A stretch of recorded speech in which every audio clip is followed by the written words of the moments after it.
Decíamos hace unos minutos que hoy da comienzo la Semana de los Derechos de las Infancias y las Adolescencias. Y para charlar sobre estos temas, estamos aquí ya en estudios. Están con nosotros Teresa Superville y Marcela Reyes. Bienvenidas. Gracias. Muchas gracias a ustedes por invitarnos hoy.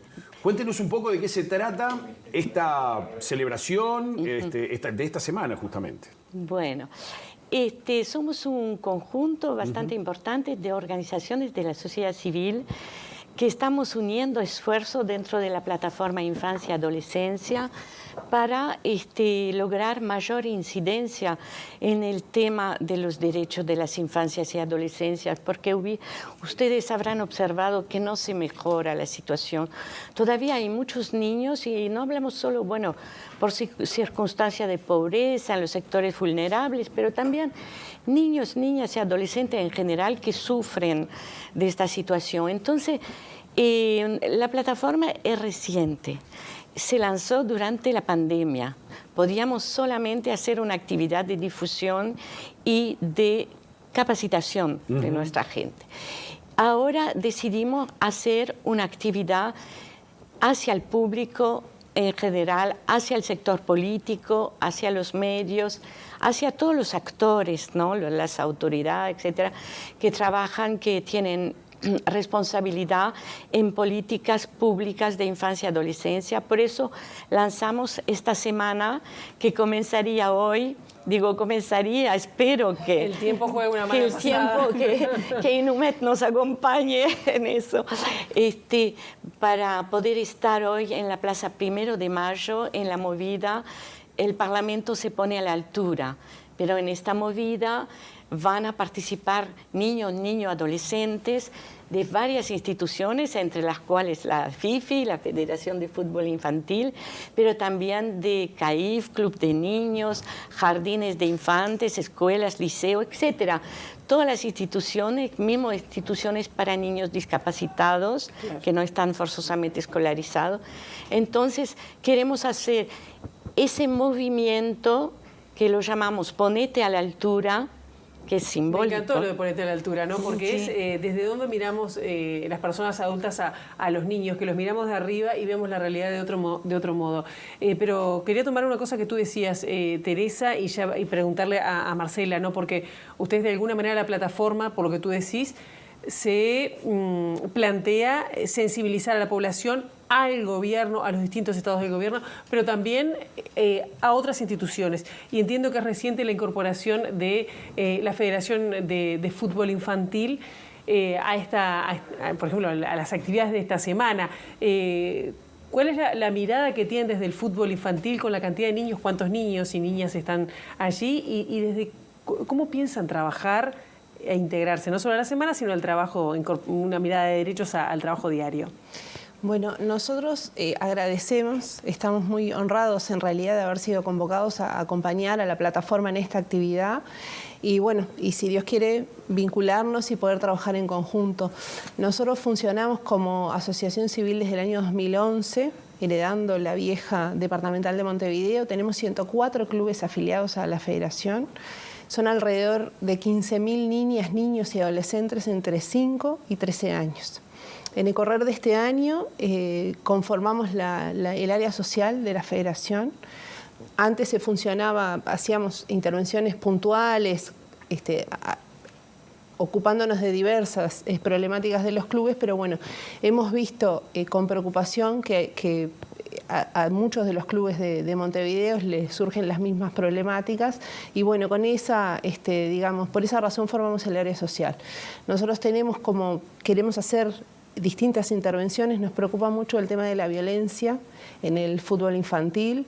Entendemos que los clubes de fútbol infantil promueven el deporte y tienen que ser promotores de la salud y ese ambiente no debe estar contaminado de violencia, entendiendo por violencia todo tipo de agresión de hecho o de palabra, entre los jugadores, con los organizadores de los clubes, de los torneos, con los padres, con los árbitros. O sea, queremos empezar a aplicar políticas que ayuden a los clubes a combatir eso.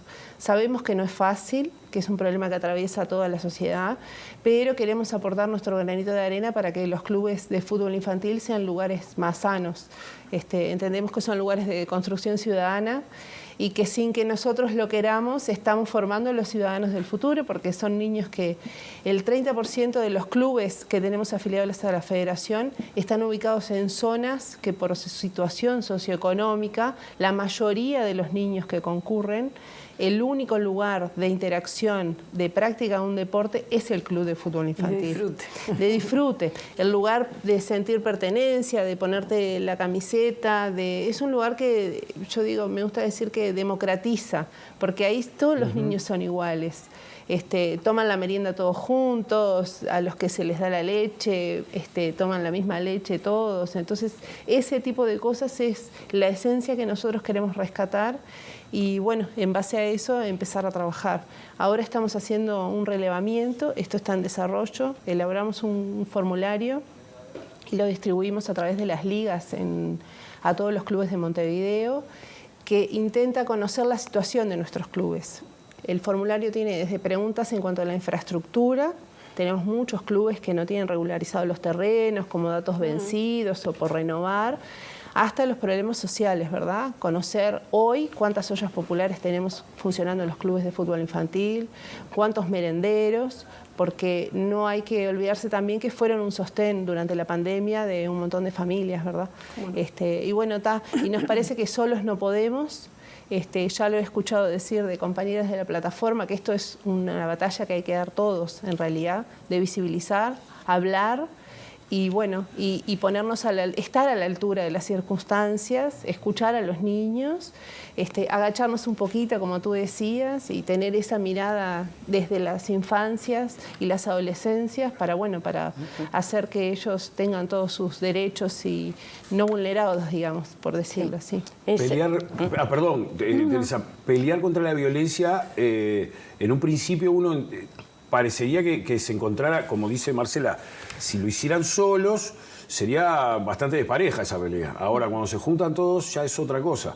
Ponete a la altura, es la consigna. Y me parece que está buenísima, en este caso, por lo del lado del fútbol infantil, que lo que tienen que ponerse a la altura son, en este caso, los padres fundamentalmente, y los técnicos.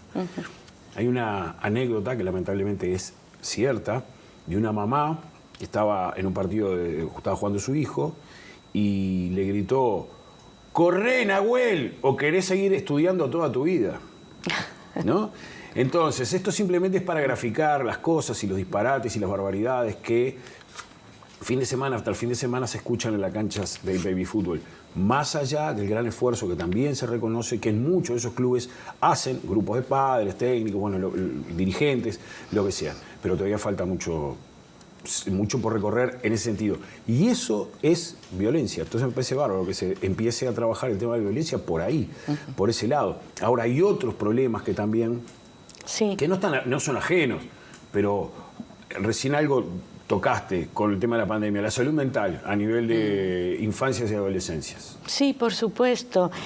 Hay varios problemas que vamos a tocar durante la semana, porque aparte de la actividad de hoy lunes, de lanzamiento, donde vamos a recibir los parlamentarios que van a poder acercarse, intercambiar con niños, adolescentes, porque no se olviden que el ponete a la altura también toca a toda la población, ¿verdad? Y los mismos niños, adolescentes tienen que dar su palabra y participar en los asuntos que les concierne directamente. Hay un tema ahí que a veces la sociedad no toma en cuenta y que normalmente desde esta semana también cumplimos 33 años de la Convención Internacional de los Derechos de los Niños, que recalca que a partir de ahí el niño ha sido considerado como persona de derecho y como tal, por más que no vote, tiene derecho a expresarse, ser escuchado y participar.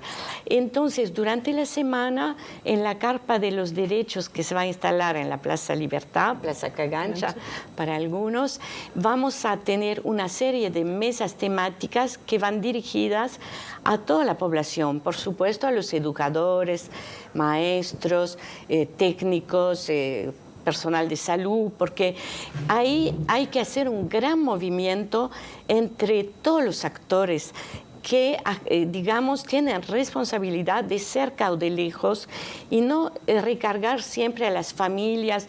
Es cierto que hay mucha ignorancia. El ejemplo que acabas de dar es significativa de ignorancia, de no saber que el niño no solo necesita deporte, por supuesto que necesita recrearse y mover el cuerpo y crecer, pero también necesita la cultura, la educación, necesita criarse desde chiquitito en un ambiente libre de violencia, cuidando su salud física y mental, porque todavía hay muchos chicos que sufren por no tener la atención que corresponde.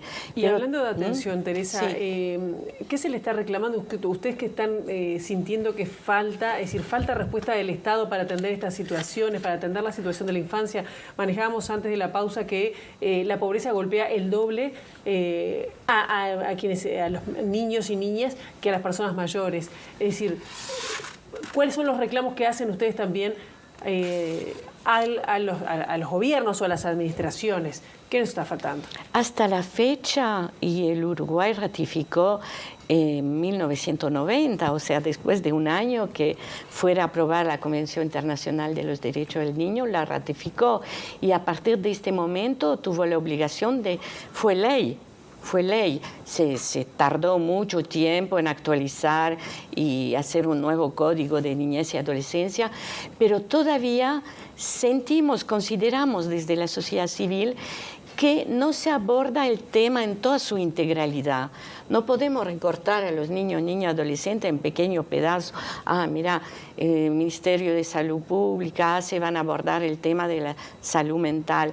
Está bien, y física y mental. Está bien que lo aborden, pero se tiene que hacer en coordinación con todos los organismos y con la sociedad, porque es responsabilidad del Estado, primero, brindar a los niños, niñas y adolescentes un mínimo, lo que necesitan para crecer y desarrollarse al máximo de sus potencialidades.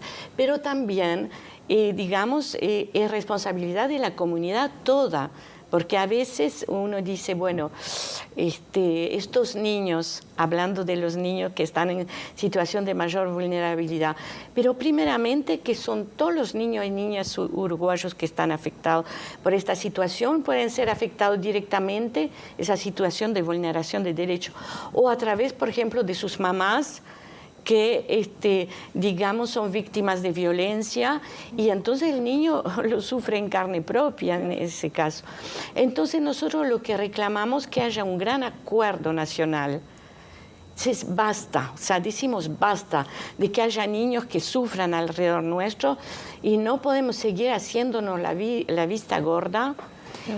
Porque a veces no es el niño que vive en el asentamiento, por supuesto que este niño es el primero en estar vulnerado en sus derechos, pero es la niña o el niño que vive en la casa de al lado y que recibe malos tratos, que puede tener algún tipo de abuso, y lo sabemos y no hacemos nada, está mal. Entonces el Estado tiene la primera responsabilidad y tiene que llegar y actuar, pero también toda la comunidad tiene que unir esfuerzo. Nosotros, como trabajamos desde muchos años, con niños y adolescentes, sabemos dónde hay que poner, y lo hablamos. Durante la semana se va a reunir en la carpa el jueves, a principios de la tarde, el Consejo Nacional Honorario de Derecho de los Niños, Niñas y Adolescentes, donde está integrado todos los actores del Estado, ministerios, intendencias, está el MIDES, está el INAO, está el Ministerio de Salud Pública, está ANEP, por supuesto, y también la sociedad civil y también representantes de adolescentes. ¿Y se reúne habitualmente el Consejo o no se convoca? Bien. Normalmente se convoca una vez por mes.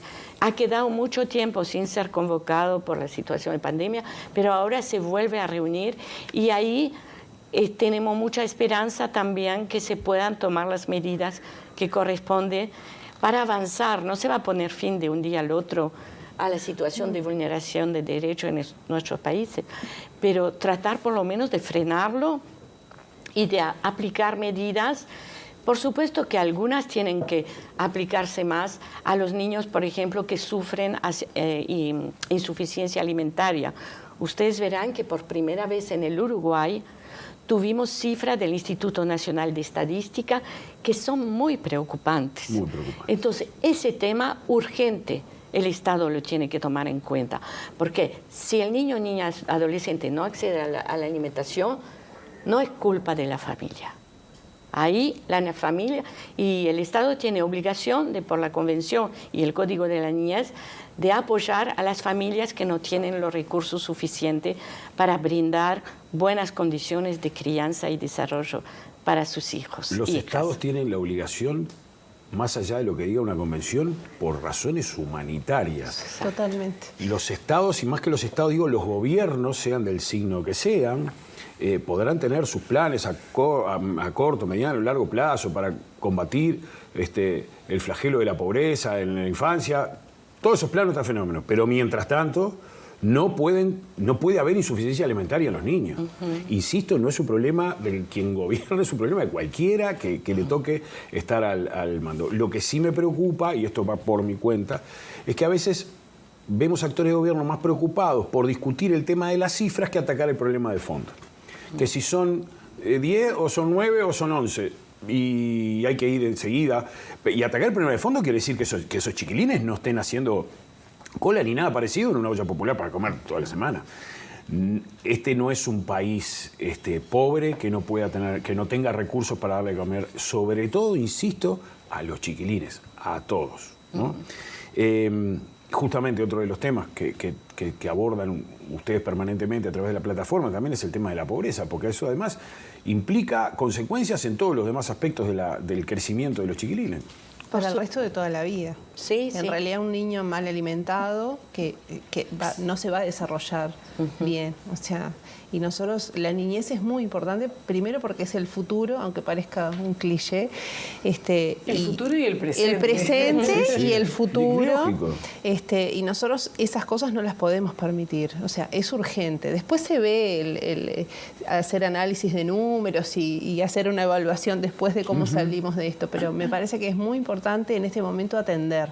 El evento es muy importante porque va a visibilizar. Ojalá generemos conciencia y sea un espacio de reflexión y bueno, y aparte sea el puntapié inicial para empezar a trabajar, porque esto necesita que todos nos sentemos a trabajar juntos, la sociedad civil organizada y el gobierno, y bueno, y generar políticas con una visión global, atendiendo las urgencias de las que hablábamos hoy, pero con una visión un poco global, que entienda a la niñez y a la adolescencia como un conjunto de necesidades que tienen, ¿verdad? Claro, recién hablábamos, nos queda poquitos segundos, minutos, pero quería plantear este tema. Hablamos recién de violencia, de salud mental, de pobreza, ¿no? Pero también hay temas, y creo que uno de los temas que está planteados en esta semanas de infancia y adolescencia, tiene que ver, por ejemplo, con la diversidad sexual. Y lo pienso también pensado hasta, a ver, el tema es muy amplio, pero enfocado sobre todo en lo que se vive en el fútbol infantil, con declaraciones que además ha habido a nivel de educación, como dicen, bueno, de no atender esa diversidad. También preocupa los estereotipos, por ejemplo, que se manejan a todo nivel, pero un comentario me gustaría de cada una, de cómo marcan los estereotipos que estén tan cuadrados en el momento de desarrollar cada niño, cada niña su potencial. Sí, es un sueño, digamos, de nuestra área social que los clubes de fútbol infantil aseguren el desarrollo integral de las niñas y de los niños, sin distinción. Es una cuestión cultural el fútbol. Normalmente cuando tenés un hijo varón le regalás una pelota, lo inscribís en el club de fútbol infantil del barrio. Bueno, eso no sucede con las niñas. La niña empieza luego a jugar al fútbol, si bien es mixto el fútbol infantil, cuando le pide al papá o a la mamá, yo quiero ir a jugar, o empieza a jugar en la plaza del barrio con los amigos, y se da cuenta que le gusta el fútbol y pide para ir a jugar al fútbol. muchos clubes de Montevideo han incorporado el fútbol femenino, que nos parece bárbaro, porque está muy bien integrarlas y además porque tiene que ser así. Si bien es un ambiente muy masculinizado, las mujeres hemos ido copando espacios y nos hemos ido abriendo caminos en esta actividad que es tan apasionante además. Y bueno, y estamos en ese camino. Falta muchísimo, pero lo vamos a lograr. Sí, sí, todavía persisten los estereotipos, como decís, Pilar, y hay muchos niños que están todavía excluidos de la sociedad por sus características de género, sexuales o por discapacidad. Bueno, pensemos también que hay cada vez más población migrante en el Uruguay y que es muy difícil en las condiciones, no se les recibe en condiciones dignas. Un niño que vive en una pensión, en situación de hacinamiento, poca higiene, no está en las mejores condiciones para integrarse a la escuela. ¿Qué medidas se tomen para eso? Entonces, pues creo que creemos, ¿no?, que el rol de los medios de comunicación es fundamental en esto para desarmar, digamos, los estereotipos y permitir que la gente entienda que cualquier niño, niña, adolescente tiene derecho a tener acceso a la educación, a la salud, a la alimentación, sean cuales sean sus características, y no puede ser estigmatizado porque es diferente. Se hace un esfuerzo de integración, pero todavía uno en las escuelas, con los grupos tan numerosos y a veces con una sola maestra al frente, por ejemplo, la integración de un niño discapacitado se hace muy difícil, muy difícil. Hay lugares todavía donde no hay accesibilidad, donde no hay rampas. Bueno, todo esto, estamos en el Uruguay del siglo XXI, se puede solucionar. No, linda frase, ¿no? Sin duda alguna que es así. Teresa, Marcela, muchísimas gracias. Muchísimas gracias por estar acá, pero muchísimas gracias más por todo el trabajo que vienen realizando.